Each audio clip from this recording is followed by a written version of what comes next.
Hello students. तो आज हम करेंगे मोस्ट इम्पोर्टेंट 10 डेरिवेशन। आपके बोर्ड एग्ज़ाम में इसके बाहर कुछ भी नहीं आएगा। मतलब मैं ये बोलूँगा, इससे आपको कम से कम 50 से 60% आपके मार्क्स मिल जाएंगे। 10 डेरिवेशन मतलब 10 डेरिवेशन है 10 क्वेश्चंस जो आपके पूछे गए प्रीवियस ईयर से। मोस्ट इम्पोर्टेंट PYQ, ये बहुत बार रिपीट हुआ पे, उसको जाके देख सकते हो। PYQ, आई होप आप सभी को यहाँ समझ में आ गया होगा। तो जो मोस्ट इम्पोर्टेंट पहला आता है इलेक्ट्रोस्टैटिक से, वो है electric field due to dipole. तो फर्स्ट आपका आता है एक्सियल पोजीशन में। तो एक्सियल पोजीशन में क्या होता है, जैसे ये एक प्लस क्यू रखा हुआ है 2a डिस्टेंस पे माइनस क्यू, इनका बीच का डिस्प्लेसमेंट 2a है, ये सेंटर पॉइंट हो गया। यहाँ से x डिस्टेंस दूरी पे एक पॉइंट है, ठीक है। तो यहाँ से तक की दूरी कितनी होगी, यहाँ से यहाँ तक a, और ये भी a है, तो ये होगा a x माइनस a, और यहाँ से तक पूरा कितना हो जाएगा x प्लस a। तो इसके कारण मान के चलिए E1 है, तो ये इधर को आएगा E1, इसके कारण E2 है, तो आएगा E2।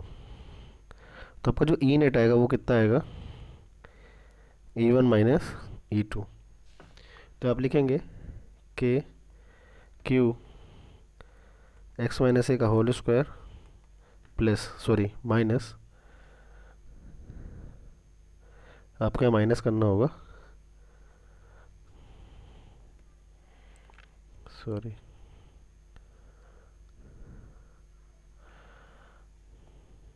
ठीक है, माइनस के क्यू एक्स प्लस ए का होल स्क्वायर।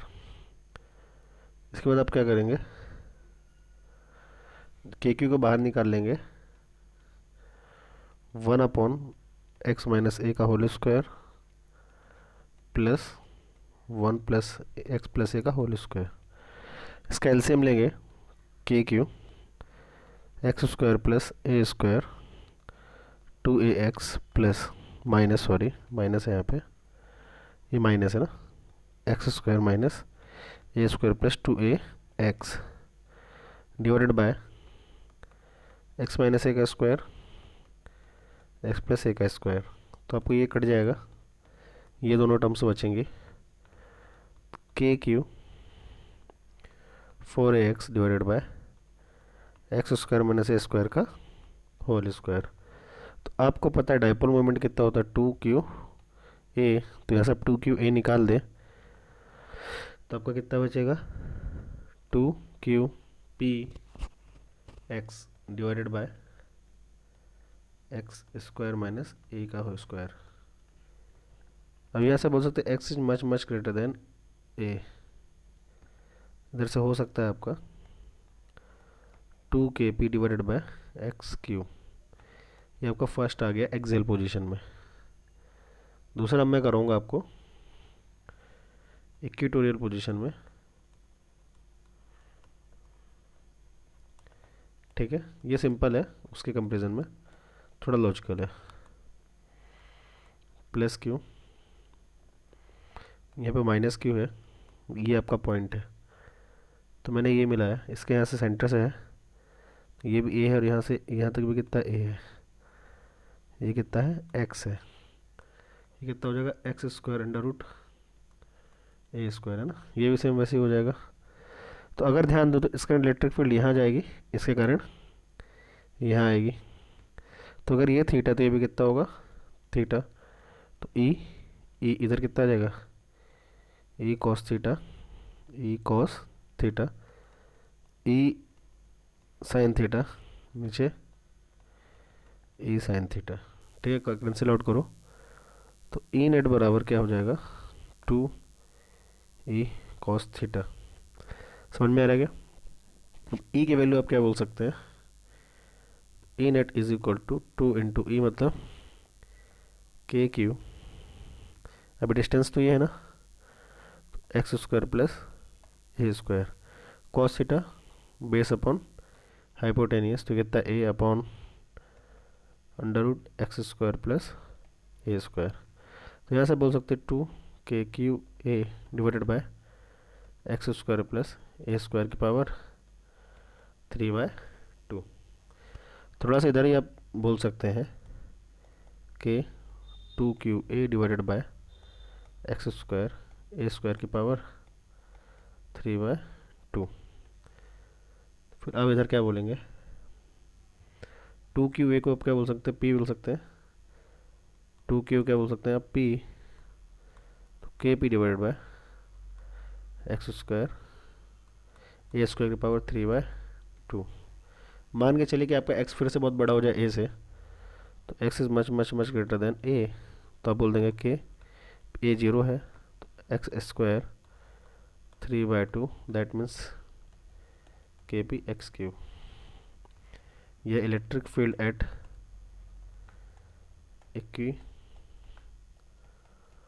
Equatorial position. समझ में आ रही है बात आपको, electric field at equatorial position. इसका तो और आगे बढ़ते हैं।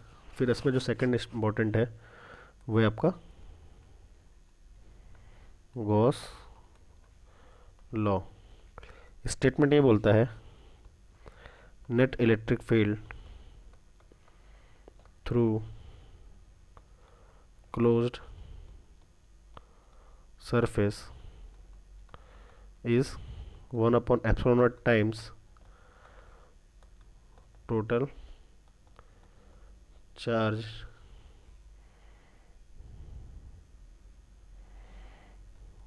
Enclosed by it. मतलब एक ये चार्ज है क्यू, सरफेस है, तो इससे जो फ्लक्स होगी वो होगी Q/ε0। आई होप आपको गॉस लॉ समझ में आ गया होगा। इसके बाद इसमें बनता है कि right derivations, right application of Gauss law. तो क्या पूछता है वो, एप्लीकेशन ऑफ गॉस लॉ। पहला है आपका electric field due to infinite long wire. एक इनफाइनाइट लॉन्ग वायर है, ठीक है। इसके मान के चलो मैंने यहाँ पे एक लेंथ ली L, तो इसके जो है लेमडा क्या है, लीनियर चार्ज डेंसिटी। तो इसमें Q कितने हो जाएंगे, लैम्डा L, है ना। अब मुझे एरिया बनाना है, तो मुझे कैसा एरिया बनाना पड़ेगा, सिलेंड्रिकल एरिया बनाना पड़ेगा। लेंथ L है, रेडियस कितनी है, R है, तो इसका सर्कमफ्रेंस 2πr हो जाएगी, और लेंथ L है तो एरिया कितना हो जाएगा 2πr into L। I hope clear है। अब मैं बोलूँ कि इसकी तीन सरफेस है इधर से, तो एरिया भी इधर, और ये कितना 0, इस वाले पे एरिया वेक्टर इधर, इलेक्ट्रिक फील्ड इधर, तो कितना 90, सेम ऐसे, तो केवल इस वाले से इलेक्ट्रिक फील्ड निकलेगी।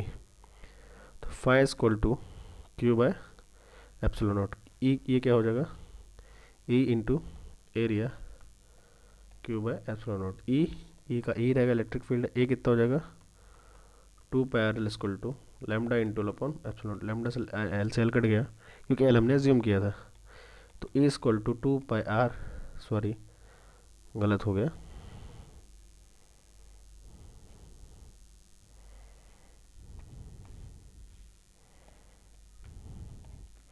ये हो जाएगा lambda divided by 2πr epsilon not.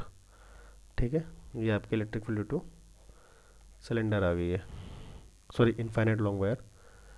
इसके बाद मैं एक और केस करता हूँ इसी में, वो है due to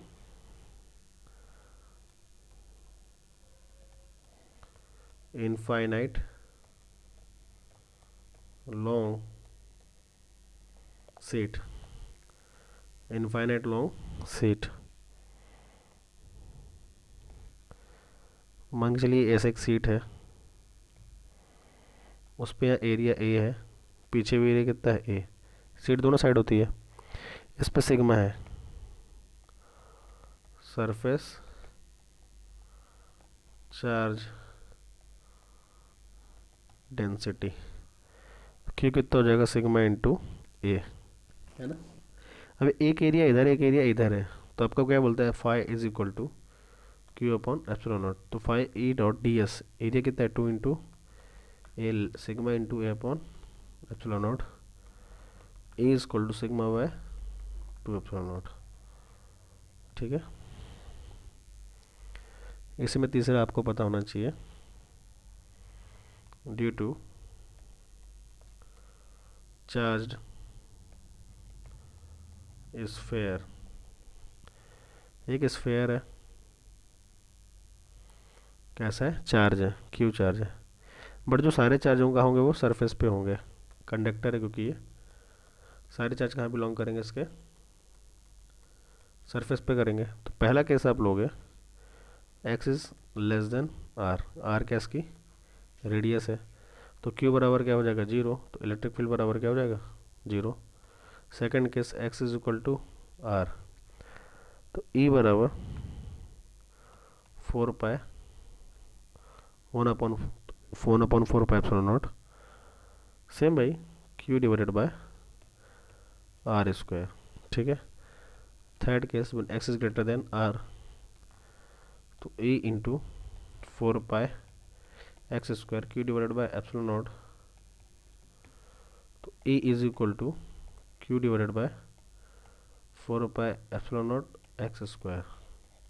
this is your electric field. किसी कोई डाउट है तो बता देना यहाँ पे, ये मैंने ड्यू टू चार्जेस फिर आपको बता दिया है, ठीक है। अब आगे बढ़ते हैं।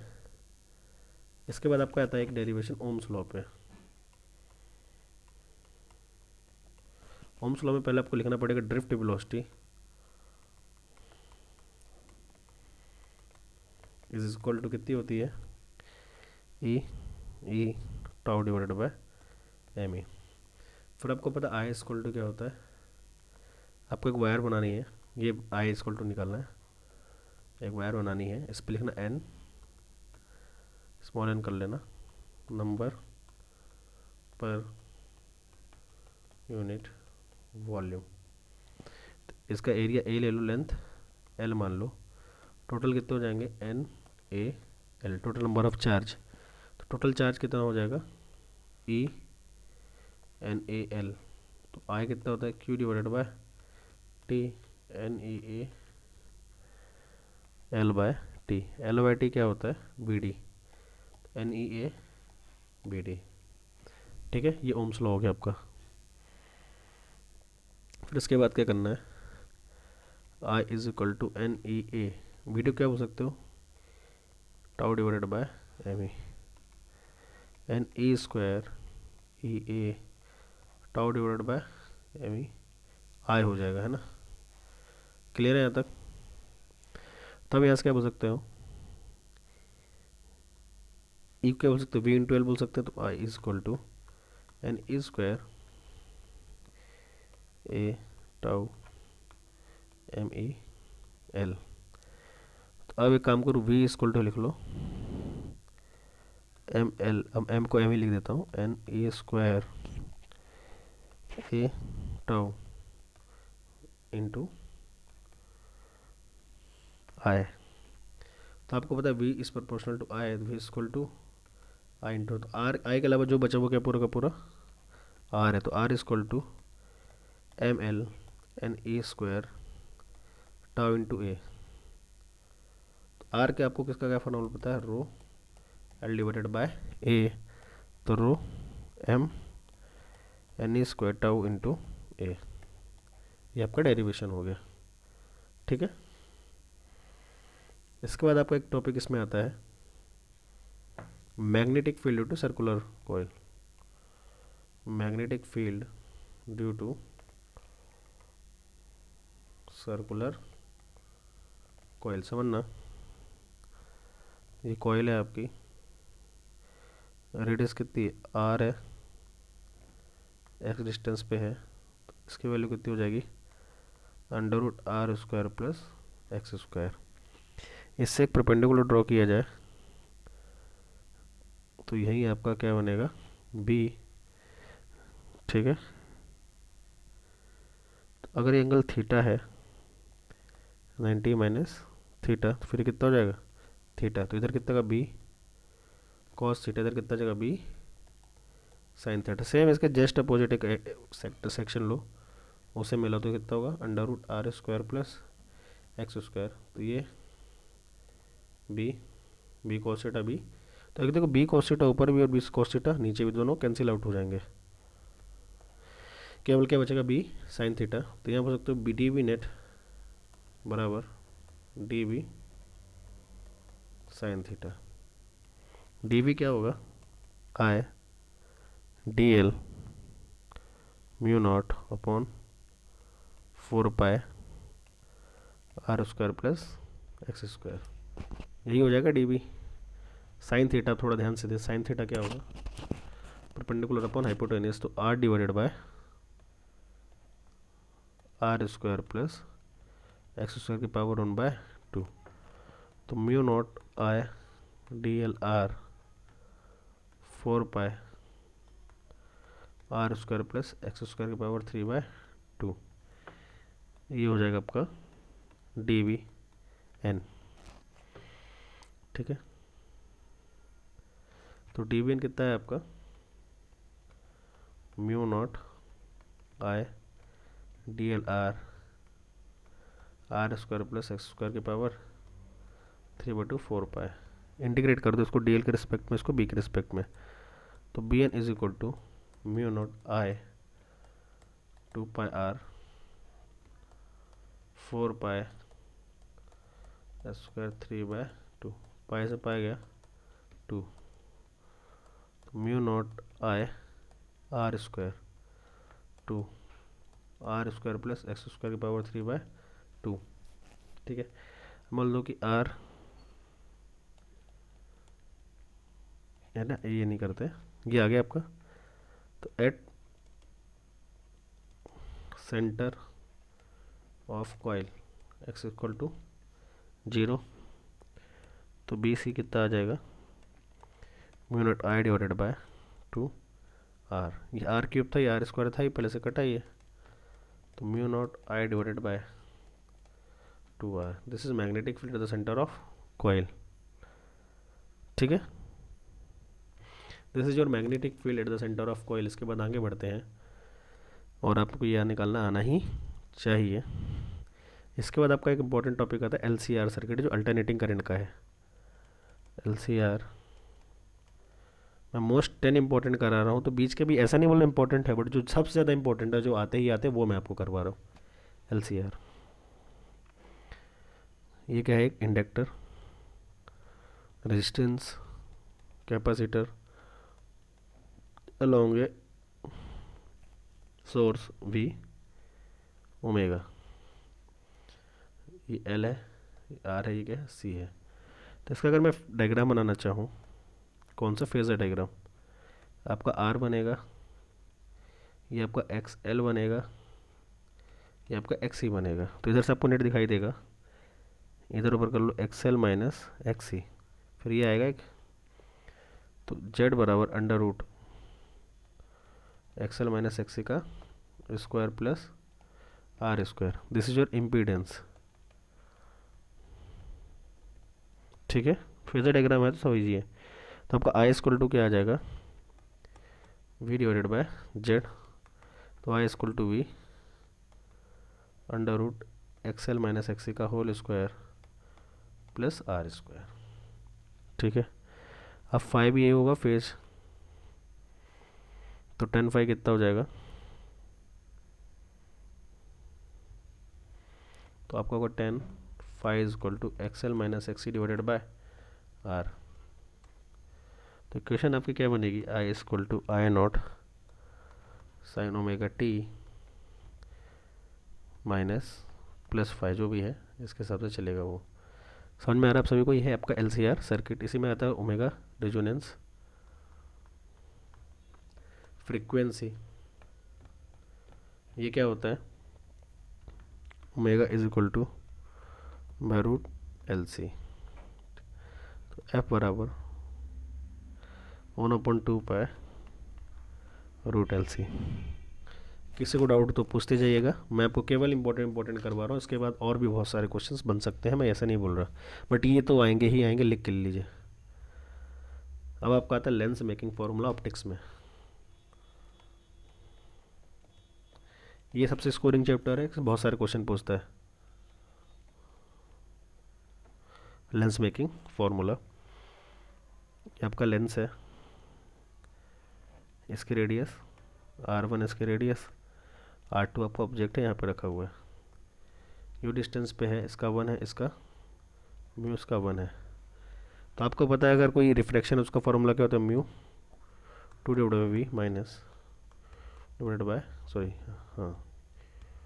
Mu 2 minus mu 1 divided by R. ये जनरल फार्मूला होता है रिफ्रैक्शन का। तो मैं इस केस पे लगाऊंगा, तो इसकी मान चल पहली इमेज वी डैश पे बनी, तो mu 2 divided by v dash minus u is equal to mu 2 minus mu 1 R1। अभी जो image as a image act करेगी, दूसरी इमेज है बी पे बन जाएगी, तो mu 1 divided by v minus mu 2 divided bye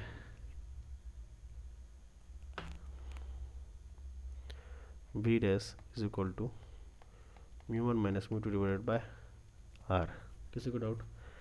ये फर्स्ट और ये क्या है, सेकंड है, सेकंड इक्वेशन, ठीक है। दोनों को जोड़ दो, जोड़ोगे तो क्या बचेगा, जोड़ेंगे तो केवल इधर बचेगा mu 2 divided by mu 1 divided by v minus mu 1 divided by u is equal to mu 2 minus mu 1 divided by R1 plus mu 1 minus mu 2 divided by R2, mu 1 v minus mu 1 u is equal to u 2 minus u 1 R1 minus mu 2 minus mu 1 divided by R2। इधर से mu 2 minus mu 1 common ले लो, तो 1/R1 minus 1/R2, this is your mu common ले लो, 1/v minus 1/u, तो 1/v minus 1/u is equal to mu 2 1 minus 1/R1 minus 1/R2, ठीक है। अब मैं इसको क्या बोल सकता हूँ, F focus, 1/f is equal to mu 2 1 minus 1/R1 minus 1/R2। This is your lens making formula, very very important, आपको याद होना चाहिए। इसके बाद इसमें एक नेक्स्ट इंपॉर्टेंट फार्मूला आता है, वो है आपका प्रिज्म का। किसका आता है, प्रिज्म का। आपका एक प्रिज्म है, इस पे एंगल ऑफ प्रिज्म ए है, ये नॉर्मल है, इधर से लाइट गई, ये गई, फिर एंगल ऑफ प्रिज्म, फिर रिफ्लेक्ट होकर चली गई, angle of emergence, angle of incidence, ये R1 ये R2, ठीक है। एक्चुअली देखो इसको जाना ऐसा था, गई कैसा, ऐसा, तो ये क्या आएगा आपका डेविएशन। तो आपका डेविएशन निकालने के दो तरीके हैं, जो आपका एनसीईआरटी वाली मेथड वो बता देता हूँ मैं आपको, ठीक है। तो आपको पता है ये पूरा ट्रायंगल है, लिख के बता दूँ, MNP, triangle MNO, R1 plus R2 plus angle O बराबर कितना होता है 180। साथ देखिए ये 90 है और ये क्या है 90, तो इन दोनों का सम भी 180 होगा, 90 90 180 360 होता है टोटल। तो angle A plus angle O बराबर क्या हो जाएगा 180। तो आप यहाँ से बोल सकते हैं R1 प्लस R2 बराबर 180 माइनस एंगल O। इधर भी क्या बोल सकते हैं, एंगल A बराबर 180 माइनस एंगल O। क्या दोनों सेम है, बिल्कुल सेम है। तो R1 प्लस R2 बराबर एंगल O, या फिर इसी को बोलता हूँ R1 प्लस R2 बराबर एंगल ऑफ प्रिज्म, ये दो एंगल R1 R2, कोई दिक्कत वाली बात नहीं है। अब आप सभी को पता है कि ये पूरा I होगा, ये पूरा E होगा, तो ये कितना होगा आई माइनस आर वन, और ये कितना होगा ए माइनस आर टू। तो आपको ये एक ट्रायंगल दिखाई दे रहा है, तो sum of two opposite angles is equal to sum of exterior angle. ठीक है, तो मैं से डेल कितना बोल सकता हूँ, i minus r one plus e minus r two, i plus e minus r one plus r two, this is your deviation. तो इधर अब क्या बोलूँगा, del is equal to i plus e minus A भी बोल सकता हूँ, r one plus r two बराबर क्या था, ए था ना, एंगल ऑफ प्रिज्म। इसमें जो स्पेशल केस आता है वो है मिनिमम डेविएशन का। मिनिमम डेविएशन, मिनिमम डेविएशन में क्या होता है, आई इक्वल टू ए हो जाता है, r one equal to r two, that means A by two. तो del minima is equal to 2i minus A, ये बोल सकता हूँ। तो del minima minus plus A, two बराबर क्या हो जाएगा, आई हो जाएगा, sine I divided by sine r is equal to mu two one, मतलब म्यू ले लूँ सीधा सीधा ना। किसी कोई डाउट? अरे इतने छोटे छोटे में क्या डाउट होगा, तुम तो टॉपर हो वैसे ही यार। Sine del minima plus A by two, sine R को क्या बोल सकता हूँ, यह बोल सकता हूँ ना, ये साइन ए बाय टू। क्या मैं इसको approx sine theta equal to theta, ऐसा होता है ना। तो del minima plus A by two into A by two, ये कट गया, इक्वल टू क्या था, म्यू था आपका, है ना। तो अब यहाँ से क्या कर सकते हैं, del minima plus A is equal to mu A, del minima is equal to mu A minus A, mu minus one, A बराबर क्या आ जाता है आपका डेल मिनिमा। बस शर्त है कि ए इज स्मॉल, क्योंकि आई और ई बराबर थे। इसका ग्राफ बनाया जाता है तो कुछ ऐसा आता है, ये आई इक्वल टू क्या, ई, ये डेल होता है, ये आई होता है, ये क्या, डेल मिनिमा। आई होप मैंने आज छठवां न्यूमेरिकल करा दिया, ये सिक्स्थ है, नंबरिंग डाल देता हूँ, मुझे पता है बाद में वो लोग नहीं कराया आपने 10।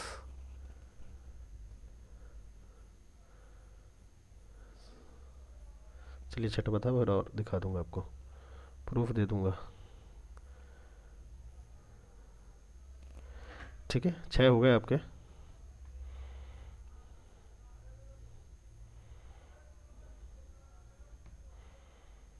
अब आते हैं 7वें पे, सॉरी 7वां था ये, 8वां है अभी, मैं लिख के रखे हैं आपका माइक्रो। इस चैप्टर के 3 इंपॉर्टेंट, तो पहले हम पढ़ते हैं सिंपल माइक्रोस्कोप।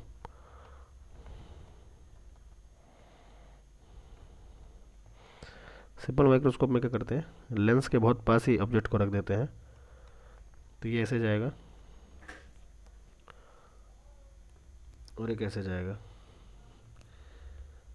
तो ये कुछ ऐसे जाएगा, तो इसके पीछे इमेज ट्रेस करो, ये ऐसा, ये आपका बन गया height of object, height of sorry height of image, height of object.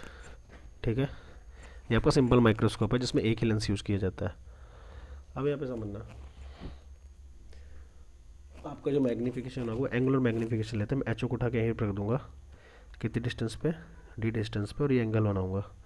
तो ऑब्जेक्ट का जो था वो अल्फ़ा, इमेज का जो बीटा, ये इसका बीटा। ठीक है, तो मैग्नीफिकेशन कितना होता है,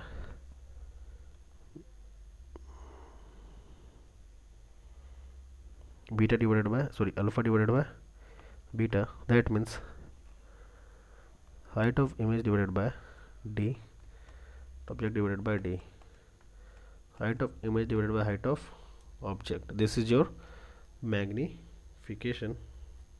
किसी कोई डाउट हो तो बता देना। साथ से हम बोल सकते हैं 1 upon U V equal to 1 upon F. अब यहाँ क्या बोल सकते हैं, one upon V is equal to 1/f plus 1/u, है ना। अब u कॉमन ले लूँ, सॉरी ना, उल्टा कर दिया मैंने, एक मिनट, कोई दिक्कत वाली बात नहीं है। 1/v minus 1/u equal to 1/f, पूरे में v का मल्टीप्लाई कर दो तो v/v minus v/u equal to v/f। तो यहाँ से बोल सकते हैं 1 minus v/u is equal to v/f। कोई दिक्कत वाली बात नहीं है। तो आप यहाँ से बोलो तो 1 minus v/f is equal to v/u। ये आपका क्या हो जाएगा, मैग्नीफिकेशन। तो 1 minus plus d/f equal to क्या हो जाएगा, मैग्नीफिकेशन। अब मैंने v को माइनस d कैसे रख दिया, क्योंकि ये मिरर था ना, यही ऑब्जेक्ट बन गया, तो माइनस d क्या होता है 25 centimetre, normal least vision of eye, ठीक है। इसके बाद थोड़ा सा भी खतरनाक होता है कंपाउंड, इसका डायग्राम ही आपको कंफ्यूज कर देगा, तो थोड़ा ध्यान से देखेंगे। कंपाउंड में दो लेंस यूज़ करते हैं, एक आई पीस, दूसरा होता है ऑब्जेक्टिव। और जो ऑब्जेक्ट के पास होता है उसे ऑब्जेक्टिव बोलते हैं, जो आइस के पास होता है उसे आई पीस बोलते हैं। बढ़िया, ये ऐसे रख दिया गया, ये इमेज लाइट गिरी, ये इधर गई,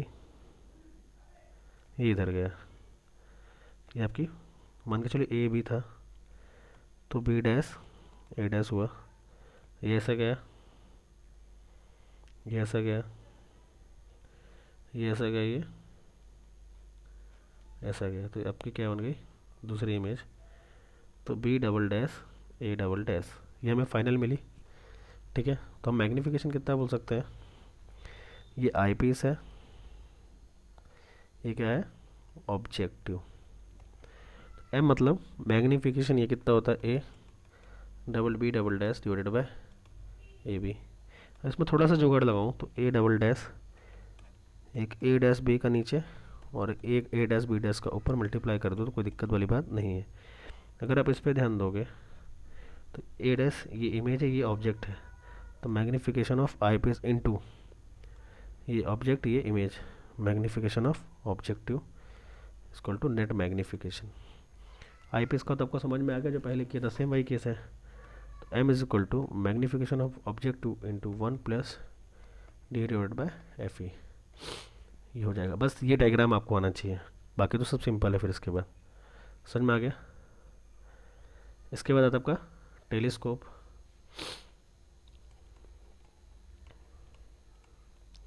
टेलीस्कोप में क्या होता है, सेम वही, ये आई पीस है, इसी ये ऑब्जेक्टिव है, ये क्या है आई पीस। बस इसमें क्या होता है, focus of objective is more than focus of eye piece. उसके पहले उल्टा था, क्यों, क्योंकि इनफाइनाइट से लाइट आ रही है तो सारी इसको कंजर्व करनी होती है, बहुत सारी पहले लाइट आएंगी,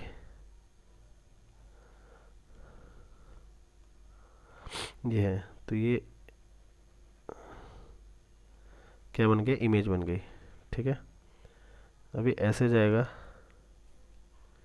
और ये ऐसे जाएगा, तो ये एक्सटेंड करना है और आपको ये एक्सटेंड करना है ना, तो आपकी इमेज बन गई। अच्छे से बनाओगे, चलिए आप बोल रहे तो एक बार अच्छे से कर देता हूँ, ठीक है। थोड़ा देखना ध्यान से, बड़ा बना लेता हूँ तो सही रहेगा।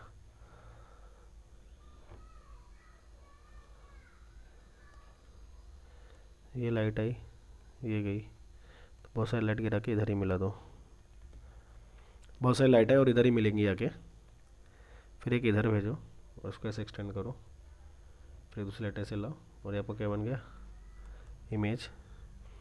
और ये आपकी जो पहले बनेगी ये इधर आ गई, ठीक है। ये क्या है आई पीस, ये क्या आपका ऑब्जेक्टिव। तो मैग्नीफिकेशन क्या होता है, मैग्नीफिकेशन क्या होगा, देखो ये ऑब्जेक्ट है, कितना बना रहा अल्फ़ा, कितना बना रहा बीटा, है ना। ये इनफाइनाइट से आ रहा तो कहाँ जा रहा है, ये एफ ओ पे आएगा। अगर ये इनफाइनाइट पे जा रहा हो तो क्या हो जाएगा, ये एफ ई हो जाएगा। और लेंथ सेम h, ठीक है। तो h upon f e, h upon f o, तो magnification f o divided by F e. बहुत सिंपल सा है। क्या करना, जैसे ये है ना डायग्राम, एक बार इधर बना देता हूँ। तो ये लाइन इसके वाली थी, ये वाली इधर वाली, ये ट्रायंगल, ये ऐसा था। अब क्या ये इनफाइनाइट पे जा रहे हैं, मान के चलो कहाँ जा रही है, मिल नहीं रहे, इनफाइनाइट पे जाके मिलेंगे। तो ये अल्फ़ा और ये क्या है, बीटा। तो अल्फ़ा बराबर H divided by F O, और बीटा बराबर H divided by beta is equal to H divided by F E. बस ये उठा के रख दो, आपका आंसर आ जाएगा। ये था आपका टेलीस्कोप। समझ में आ गया। इसके बाद आते वेव ऑप्टिक्स में। वेव ऑप्टिक्स में जो इंटरेस्टिंग है वो क्या है आपका, हाइगन्स प्रिंसिपल का डेरिवेशन।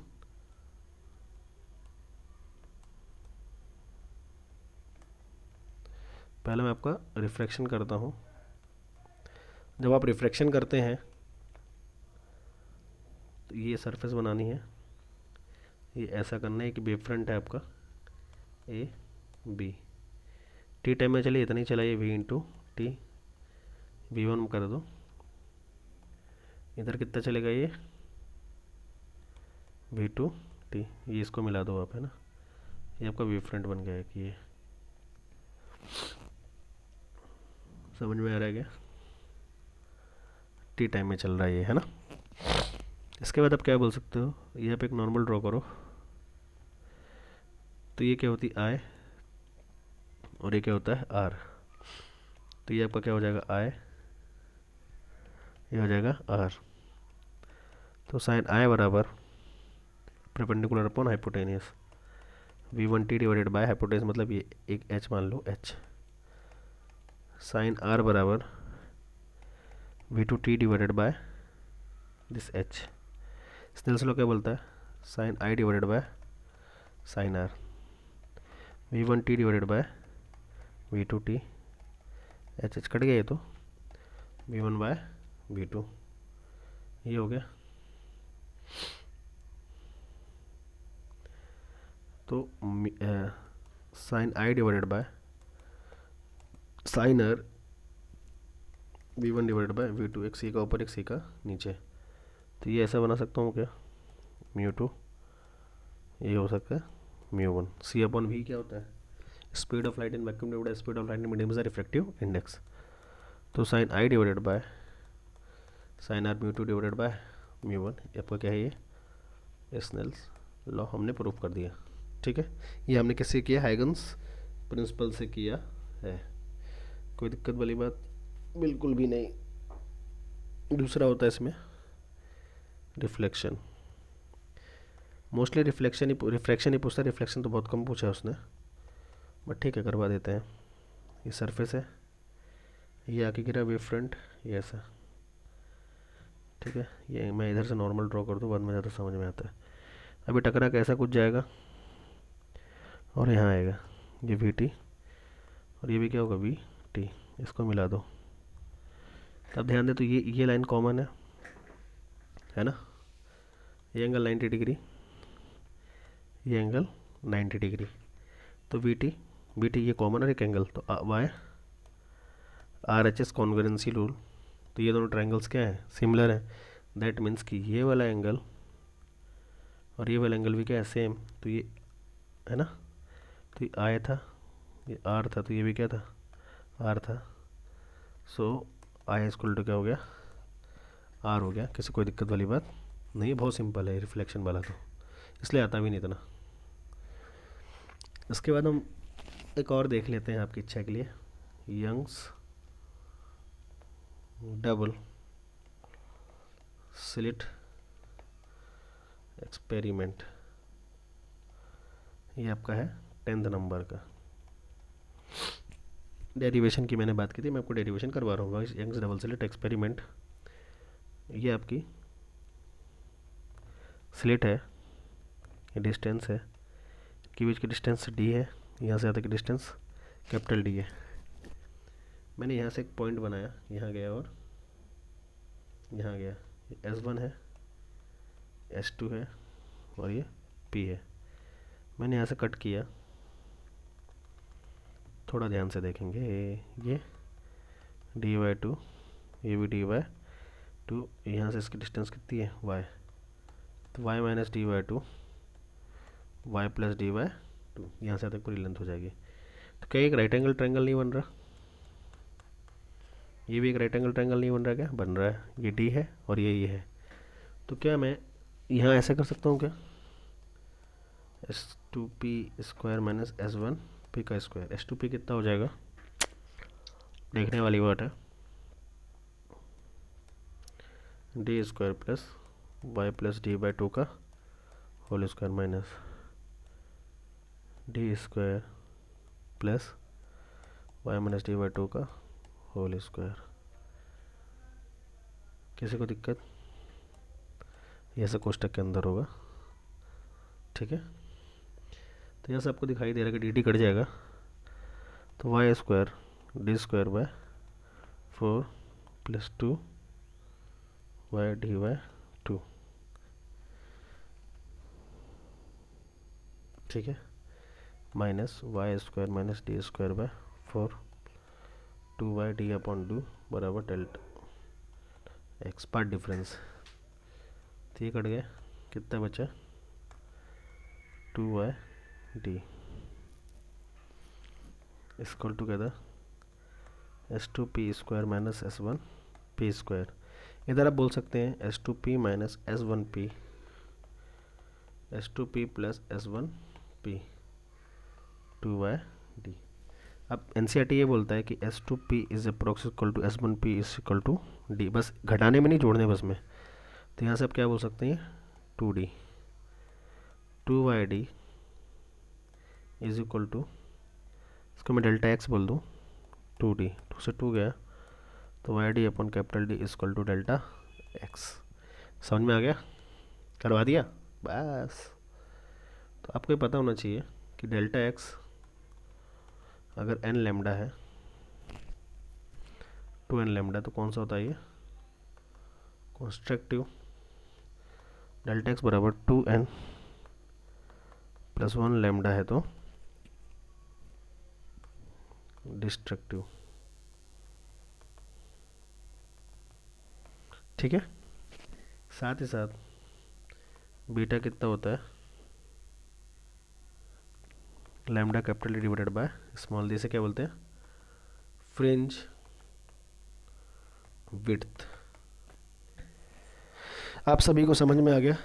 मैंने आपके 10 सबसे most important 10 most important derivation cover करवा दिए हैं। ये तो आएगा ही आएगा ना, ये आएगा ही आएगा आपका, इसमें मुझे कोई डाउट नहीं है। अगर आप इतना ही कर लेते तो आप आराम से 70 में से 60 मार्क्स ऑब्टेन कर लेंगे। So please like share and subscribe. Thank you.